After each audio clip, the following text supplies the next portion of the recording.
orphan, I lacked what is called parental care. I had none to guide me, to tell me what to do. I was just there, not knowing, should I do this? Is this one bad or good?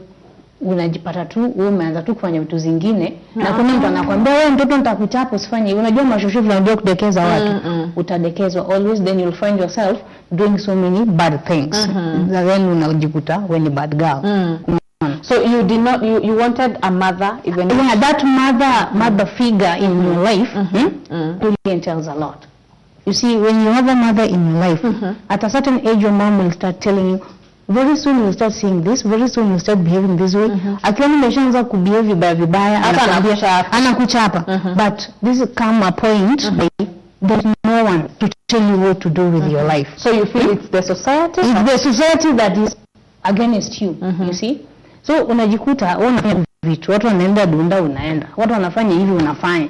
Hata ujui utaanguka wapi. Ujui utaanguka wapi, hizi vitu zinafanya. You're not a boy, you're not a girl. Yeah, juu mshosho atajaribu kukanya kidogo hivi ukasirike. Ukanga mkasirika, haya sitaomwambia tena. Unaona? Hapo pia mashosho wanafaa wa change. Hatufai kudekeza watoto sana. Tell somebody the reality. Ambia mtoto wako msichana hata kama ni mjukuu, acha akuchukie, lakini at the end of it all atajipata ako place safe. For sure, Grace, have we felt that as the society for not taking care of our girls even when their parents are not there? Yeah, I think there have been a laxity. You see, somebody might lose his or her parent, but the problem is there are people who are there, they are not willing to take care of the children. And I can remember, if you guys read stories on the social media, there's a story about a lady who wanted to go and work in, I think, Saudi Arabia or something, and she lacked somebody to live with the child, and she had grown with the grandmother. So when she took the children to the grandmother, other relatives started coming in like, no, you cannot leave for my mother the children. Exactly. How do you just start doing that?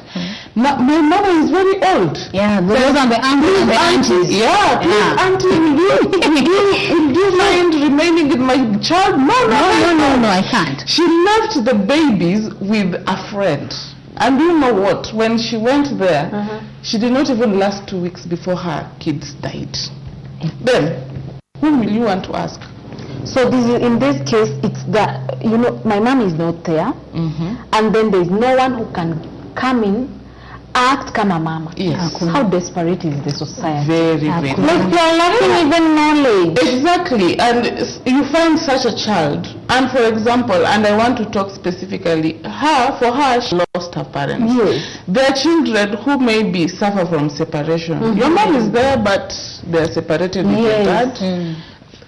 The person you're living with, he or she will not want to understand that, oh my God, let me just bring up this child in a way I will even want to bring up child. But also I won't blame them, because now, you see, in Kenya, we are suffering from the cost of living. No, nobody wants to take somebody else's body. You see, so that is the problem. But I think also, I don't know how we can tell the society and change that if every person needs a parent, whether they are alive or not, they still need that figure. Like the way she's saying, nobody was there that I can even ask, very soon you'll be starting your menstruation. Who took you through that teaching? School or what? Nobody. Okay, in school you are taught, hata kuweka hiyo part ulifundishwa shule. Ni kitu yenye hakuna mtu atakwambia. Yeah. Hakuna mtu atakwambia. Sasa ile lesson umesoma class, you go apply. Yeah, unasoma shule umeambiwa unafanya hivi nafaa. Okay, kuna huyu madam alikuwa anatufundishanga every Friday girls talk. Unaitwa mwalimu, unafaa uweke hivi. Unajua ilikuwa mixed school. So unapata saa mwingine wajui anaweka vibaya taanguka. Unaona saa mnaenda mnafunzwa na huyo madam teacher anaambia inafaa unaweka hivi na hivi. So ata demonstrate what you're supposed to be doing. Grace, as a society, the way we were saying, because I think Bella is blaming the society, especially the people who remained, know. Now, mom has gone. What this auntie, me as an auntie, me as a shishu, me as a relative, a cousin, even a friend to your mom who left, what can I do to help these kids still be a well-equipped girl as she's growing up? Okay, necessarily how things are today, First of all, that is why I advocate for a girl. Not necessarily even a girl, even a boy. First, understand yourself. Know yourself. Know that this, if I take this channel in life, where can it lead me? If I leave this channel in life and take this one, where will it lead me? So I would advocate, even if you are a girl child, unless there are extreme cases that you have to go through that you can't avoid. For example, you lack pads. In my life, in better part of my life, I never even used pads, let me tell you. Okay. Yeah. You can take a very, so long as it's a cotton cloth, a very nice one, then you can put something inside or some pieces of cloth, then you sew it all round, then you can use it, especially at night. Then they are the best because you can wash them and dry them on the sun. Wow. And you reuse them. So in case, and I'm so happy to say that as a teacher I have witnessed people, donations in schools, providing sanitary towels, which is a good thing. But again, you as a girl child, know that first of all, understand yourself, because at the end of the day, you cannot waste your life because of money.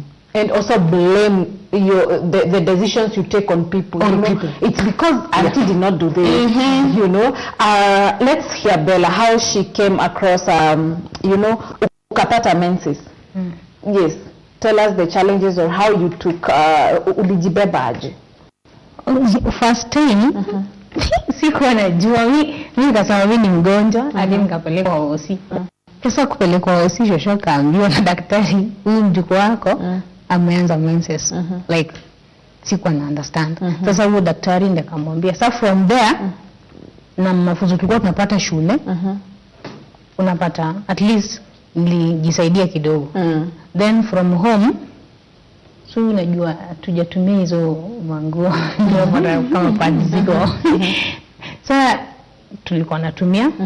Okay, angenipatia pesa ninunue, ninitumia hizo. Lakini okay, in my organization, in ordered initiative, I came across so many girls in Watamu area when unapata juu hawezi afford ile 50 bob ya kununua pads, ataenda alale na mtu wa boda ndio apate ile pesa. Unaona? Unapata hiyo kitu inafanya wasichana wengine time anaenda kwa hiyo period zake, hawezi kuja shule, anaacha kwenda shule hadi ishe. Juu ana pads. Sasa ni tu hizo mavitambara, anafeel like nitanuka vibaya, let me just sit home. Na the moment the girl is at home, kuna vingi amemisa kiwa shule. Of which in that part I will advise the society, hata kama government inaweza peana each and every school kwa wasichana from class 4. Unaona nilikuwa nasikia hizo nchi za moyo wanapewa maziwa. Hiyo maziwa sasa hii letu in form of pads kwa mashule.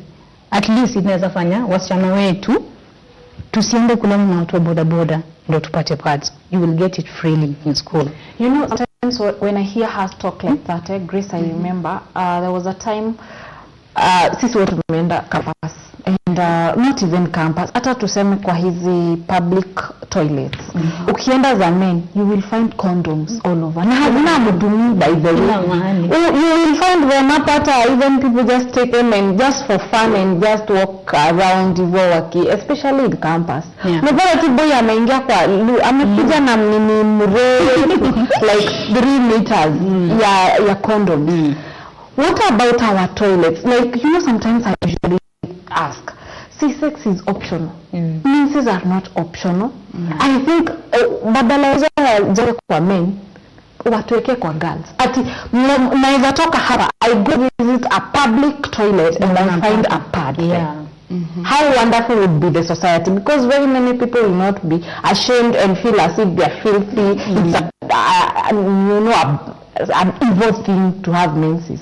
So what do you feel about it, Grace?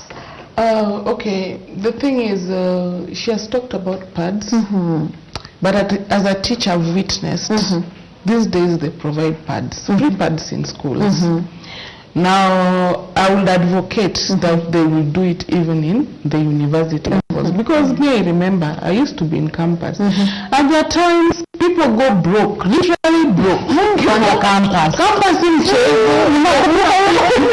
Hauna lunch. Hauna fare. nywele hujashuka. Assignment Wanasema ati same imefika keep left. Ikifika keep left. Ukienda place wanapika yani keep left. Keep left. Kila mtu anapika mboga hiyo time kwa kitchenette. And by the way, the government has really ignored university students for a very long time, but I think they should advocate, even free sanitary towels to them. Because you see, being yes, you're an adult, but you're a young adult, you are not working, you know. And for me in the university, I used to work. Yes. I used to work, I used to hawk, I used to do works in hotel industry. In fact, that is how, by the way, I'm a professional chef too. And I used to do all these things to survive, you know, because you see, you don't want to, like my mom, she was a single-handed mother. She's the one, and I love her. She's my role model, and she works so hard. She has literally paid my school fees without any problem. In fact, mimi kwa nafika tu naenda shule nishapewa check. But you see, all the same, all these things you figure out, like my mom ana struggle. Mimi mwenyewe kuna vitu naweza jisaidia. Unaona kama ni kushuka nywele. It should not really go there and work hard for your money. Na waachane na wababa. Prostitution will never solve any problem. To pose hapo Grace juu ya hiyo maneno ya wababa. That is what our girls are doing. I use a mubaba for a first house. I use a mubaba for... They love the money. No, which is very bad. I hope you're enjoying the show with me. Na pia mahali kuna makasiriko pia wewe unakasirika, you know? Because we are in this together. So we are going to take a very short break. We come back and continue with this conversation. Thank you.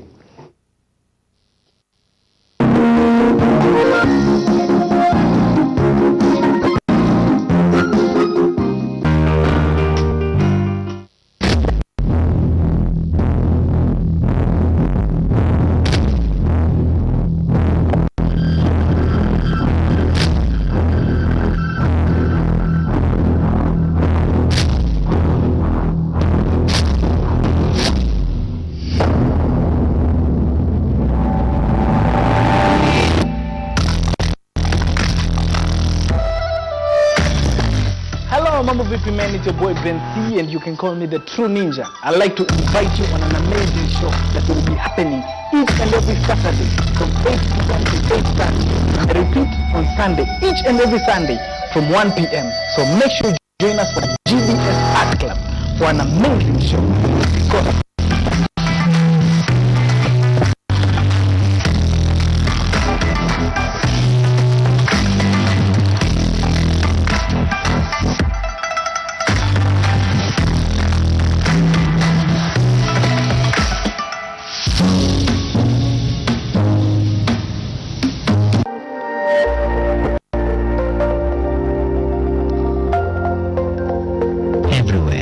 GBS.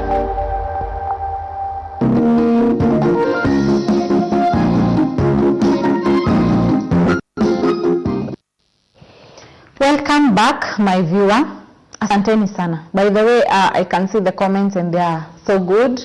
And I love the fact that pia nyinyi you have something to say on this show. And even people are sharing their life peer as they were growing up, just to add on this good conversation that we're having. And for sure, this, you know, a girl child empowerment talk is the one that we should be having now and then to remind people, not just once in a year, once in a month. I think it's something we should schedule for many shows for people to understand what we need. So, viewer, if you're tuning in right now, we are having two very beautiful ladies on board. We are having Bella and Grace, and they are taking us through girl child empowerment, and it is a show that I'm already loving. Na tumekuwa tukicheka by the way, but haujapoteza sana because we are here. I know this is a show that you never want to miss. I know the love you guys show me and you have towards the show. So if you are tuning in right now, keep up with this conversation. Our social media handle at GBS TV Africa. Our SMS line is 21144. So before we went for that very short break, we were talking about girls taking care of themselves into small things like hair, makeup. You can buy a very expensive and nice makeup for yourself. Lakini watu wameinvolve mubabas Bella. Ushawahi kwa mubabas?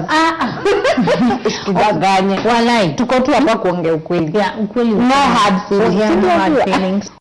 Sema tu ukweli, I love something that is called okay, I used to call myself Miss Independent. Reason being, I love it when I do things on my own. Si ati ni kujuu sana, si ati ni kujuu sana. Lakini vile tu napenda. One time nikuwe mwanamke mwenye kwa nyumba.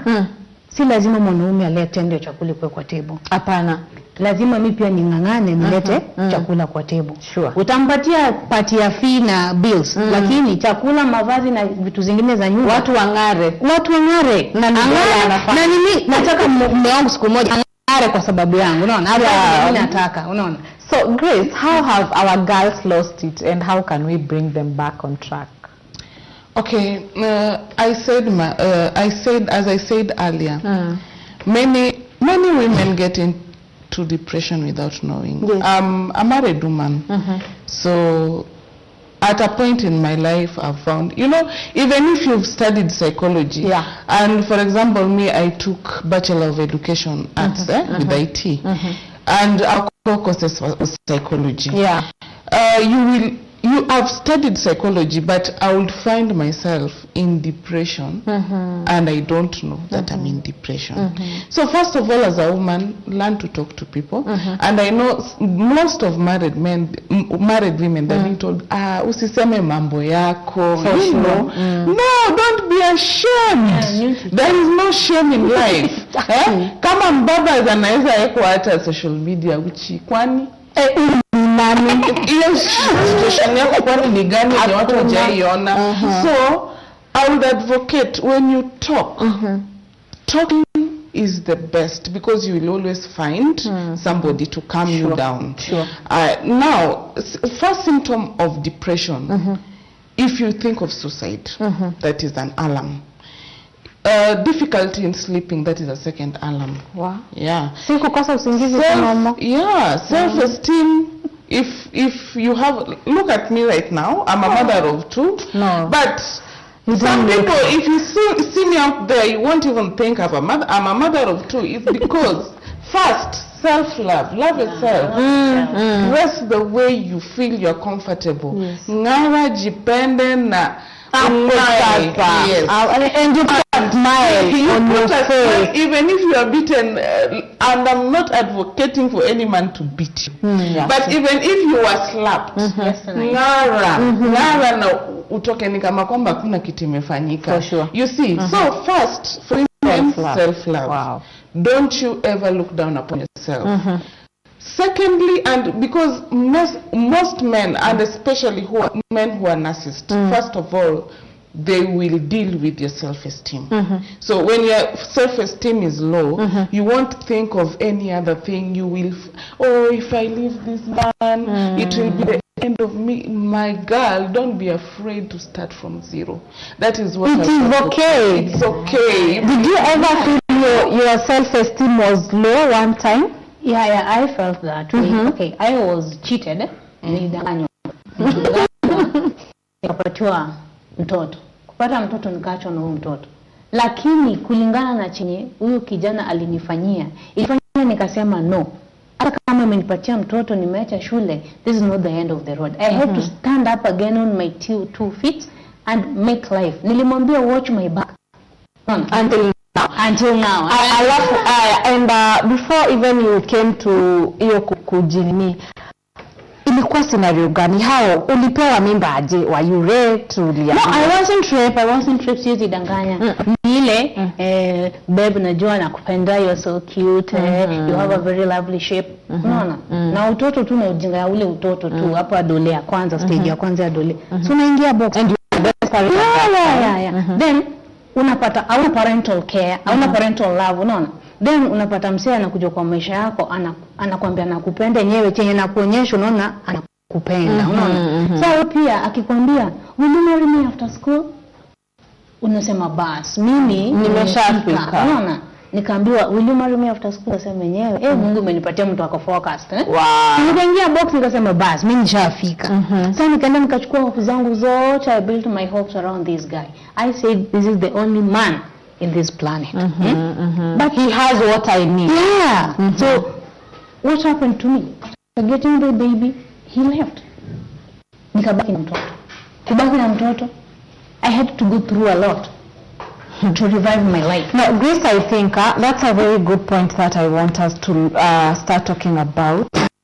For girls who've gone through that. Yeah. Because not every girl mwenye hana mtoto. At one time you find girls like her, she was very young and amepata mtoto.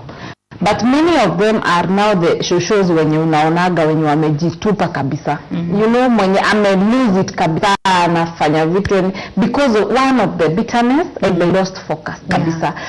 Like now nimepata mtoto huyu mjamaa ameniwacha, they still have bitterness towards this man, so they can't move on. Alafu there is this, hataki kumove on na maisha yake. Nimeshapata balls nikae tu. Hizi vitu za chini. So do you come across those girls and how do you empower them to still kuendelea tu na maisha yao mzuri? I do come across those girls and I would like to use this TV show to, if you are an advocate watching me, if you stand at the departments of helping such like people, and you're watching me right now, please do contact me or reach the organization that I'm working with, of which I'll give you the details. At least we'll help women out there. Sure. First and foremost, I would tell women, assume that man died.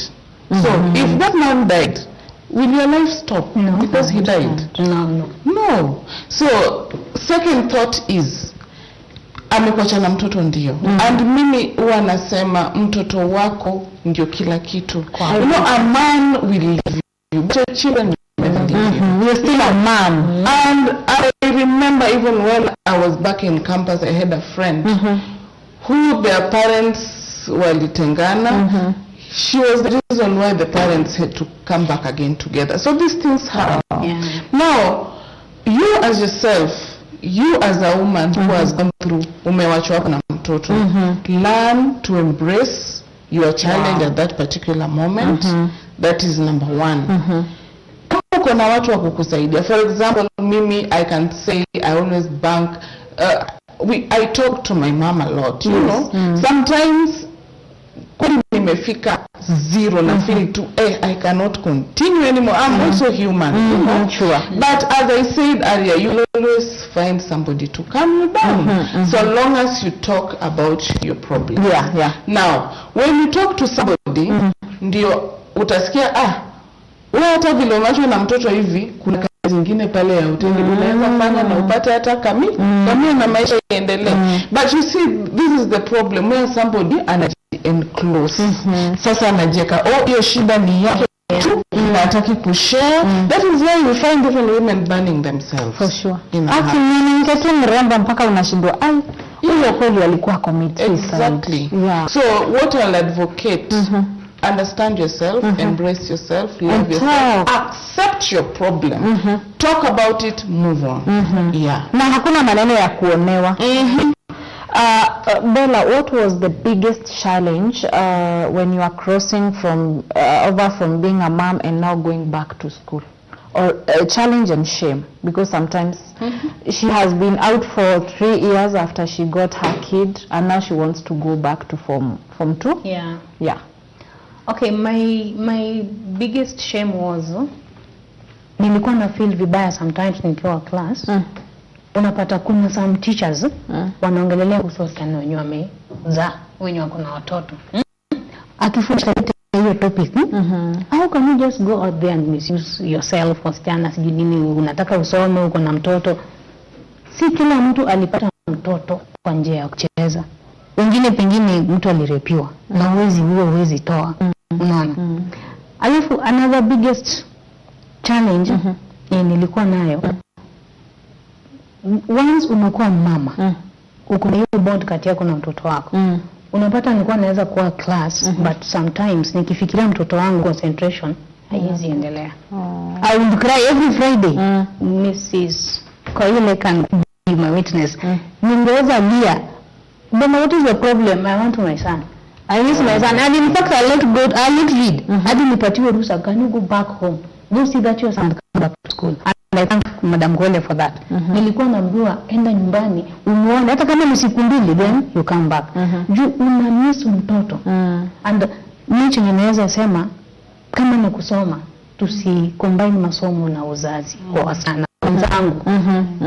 If it's a matter of reading, soma, maliza shule, kuwa mzazi at the right time. Because those are two, education levels. Yeah, it's really difficult. Yes, I can remember even me when I was having my firstborn, when I was expecting my firstborn, I was in 4th year.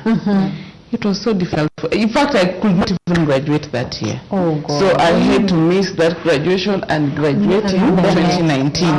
So it's challenging, as she has said. It's quite challenging. Yeah, it is. Because also your kid needs, as much as other people don't want you to have the kid or hawajakubali, like why are you pregnant? There's still the bond between this person mwenye anaonekana ni mbaya na mtoto wake. Yeah. Oh my God, I think there's a lot that our girls are going to add on top of what alikuwa anasema kuhusu being independent. Wasichana inafaa hata kama tumeoa na watoto, after kujikubali, to assume, forgive yourself, forgive the guy, move on, patia mtoto wako. Unaona hiyo mapenzi ungewaste kwa mtu mwingine, chukua hiyo mapenzi wekelea mtoto wako. Focus, na useme I want to give my son. Hiyo life yenye nafaa patiwe. Hata kama ni peke yangu. Yeah, true. Yeah. You focus. And another thing, just to add on top of what she has said, first of all, if you understand yourself and you've accepted yourself, it's easy for you even to give the love to the child. But when you are depressed, imagine you cannot give anything to that child. In fact, you cannot even work. It becomes a problem. So I'll advocate, first of all, independence is just, and also if you are independent, don't bring it to, if you are married now, don't disrespect your husband because you're independent. Be a wife, love your children, respect your husband, but make sure that you can move on with your life, whether that man is there or not. That is the most important thing to do. Yeah. I love the way you also speak to young married couples, people, because sometimes they go through, when you're newly married, you're confused. Sometimes I say that's the world of confusion before you get to the other side. When you what you're supposed to do, how you're supposed to talk, and that is when now you get a person to shape you. You're not supposed to be talking like this to me. You're supposed to be doing this and that, and then motherhood inaingia. Kunakuwa na hiyo time yenye a woman has lost it. I don't know whether you felt it, you guys felt it, because personally I did. Sometimes you feel you lost. Hata uko confused, you don't know whether ni watoto utashughulikia, ni baba, ni kazi utarudi, ni nini utafanya. You just there and there's nobody who's telling you now do this, you can start doing this, you're confused. Yeah, even me, I can remember at a point in my life as a married woman, in fact, I almost lost it because now I found console in the social media. I would go to YouTube. In fact, it reached a time I used to read so much about end times, how the world is coming. In fact, I had lost, I couldn't even put makeup on my face. At a point even my husband asked me, what is wrong with you? Why have you changed so much? Because everything about me changed, my mode of dressing, and for me, and if you can look at me and study me well, I love being myself. Yeah. I am always myself. Even if I go to any rest, I'll be myself. So at that point, you find yourself, you are losing your mind unknowingly. You don't know you are losing your mind, but you are losing your mind. So at that point, I just asked God, now, what direction am I leading my life? So that is when nikajiita mkutano, nikasema no. If this man found me, I was putting on makeup. I used to look good. I used to unajua unacheka unaongea you might change about that because just because I'm married, you know. So those are be yourself. Even in marriage, be yourself. Wacha hao mainlo ule bianani mwenye anapenda anajipenda anapenda pia kuvaa miniskirt. They have known you, that is you. Yes. Yeah, don't change your life for anybody. That is what I'll advise someone. And that will be even easier for them to wakuelewe. So that is what we're supposed to be doing. Okay, I'm not into it. I'm still confused also. Sijui kama vile, okay, like somebody like me, no father figure in your entire life, you want to be in a marriage with a man, somebody that ujaika naye all the time, but sasa unakuja anaanza kuambia fanya hivi Even the father figure, we did not understand. Exactly. Yeah, let me tell you, it's not about father figure. But unajua vile wanasema, it's because you were brought up by a single mom, you were brought up without parents, that's why you are not. No, my friend, no. Not true. Like from the time I was born, even afungua macho, there is a man. Father figure. But you cannot compare your dad with your husband. Two different things. Because you know your dad anakubeb. Like it's a kabebi kangu. And however, even today, my daddy is there. I'm like 2 years to my daddy. Sijatoka bado. Sometimes he's even afraid I'm eating giberi. Like, are you sure your stomach will be okay? You cannot tell me that person is the same person I'm living with in my house. Now my husband is the person who is now taking control over my life.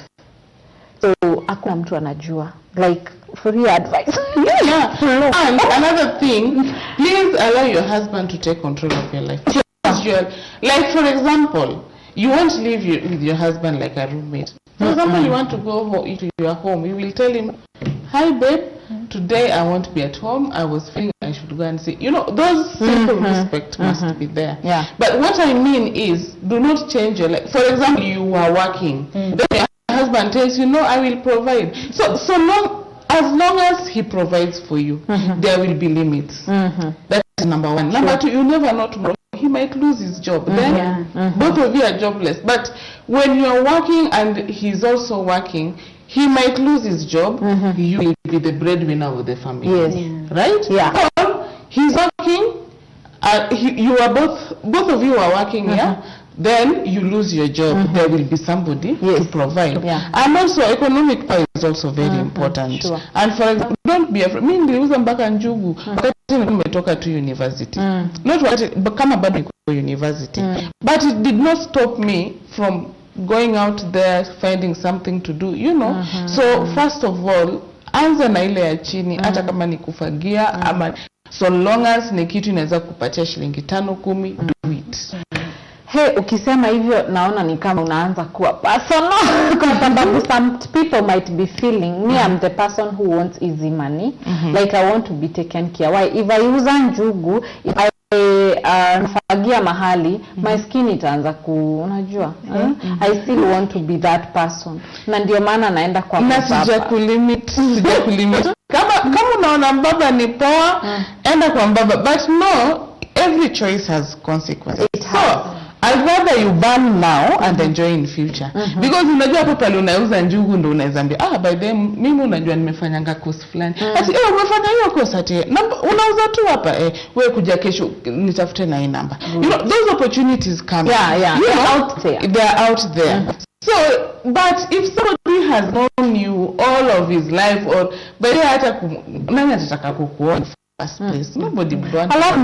Babas nadhani wanaona sorry to say it's a good thing as you say, but it's not, because you know this mubabas is someone's husband and he has some responsibilities or only that akona to pesa ndio maana anaweza share, but it comes a time huyu mtu haizi keep up na boyfriend. Thank you. You know, and another thing ni short lived. Usikuwa malaya for the rest of your life. You know, utafika like 36, now you are old. Unaenda club umekunywa like the whole night, nobody even says.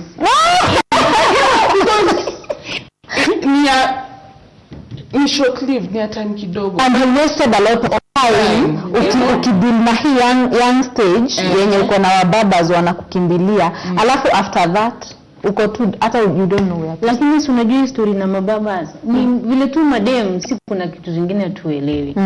Okay, when you see me, ikianza sasa kwenda na mbaba mwenye tuseme hata ako 60. In 2 years time utakaaje? Unaanza kuimba country, sisemi country music mbaya sasa. Unaona? Like kuna some biological part of it that we guys don't understand. Then ukikuja kwa moral life situation, by the moment unaenda na bwana ya mtu, wewe pia siku moja ukioleka, the same thing will repeat itself. Now what if unapata wewe msichana, rafiki yako anaenda na babako, mamako agundue, utafilaje?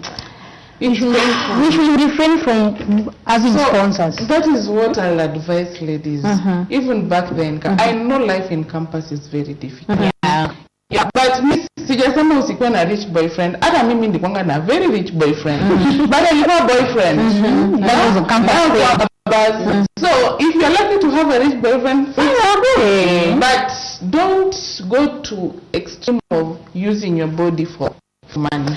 Because of time, naona ni kama tunaenda kidogo tunafaa kumalizia. So our parting shot before we go, because I think it's another conversation we are opening here when we talk about girls taking care of themselves and being okay with whatever money they have. So what would you say as your last word on the show? Okay, my last words on the show, I will only advise girls to be careful before taking an action in your life. Your youthful stage life matters a lot. Sure. What you do today will determine what your tomorrow will be. Sure. So we girls, we need to be careful, extremely careful with the actions that we take in our lives. Yes. Yeah. Wow. That's wonderful. Gracie, I really would want you to be here all day. You are killing. Yeah. For me, one thing I will advise ladies, first of all, love yourself. Secondly, value yourself more than anything in life. Thirdly, go for your visions. Do not let anybody stop you from achieving whatever you want to achieve. For the married women, love yourself first. Because even your children, they have their own life to live. So love yourself first, then love your family. So I would advise the young girl generation, first of all, know that any choice you make, hakuna pale mwanaume anabenya na mtoto ati mtoto wao. Every choices you make, know that they have consequences, and they might not be simple consequences to deal with. For sure. So choose very wisely. Wow. Yeah. These are people we've loved so much, and I know my viewer has, gotten something. Na wamewapenda sana, by the way. So thank you so much, viewer. There are details tutazi display. If you would want to reach on them and you want to confirm something, or rather to connect a person to them, lazima tutawaachia hapo, tuwa display all the details and then you can reach us. So thank you so much, viewer, for tuning in until now.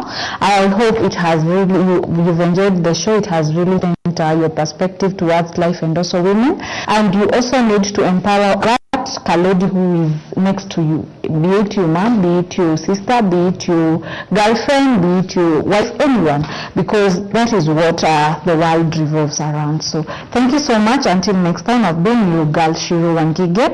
Bye.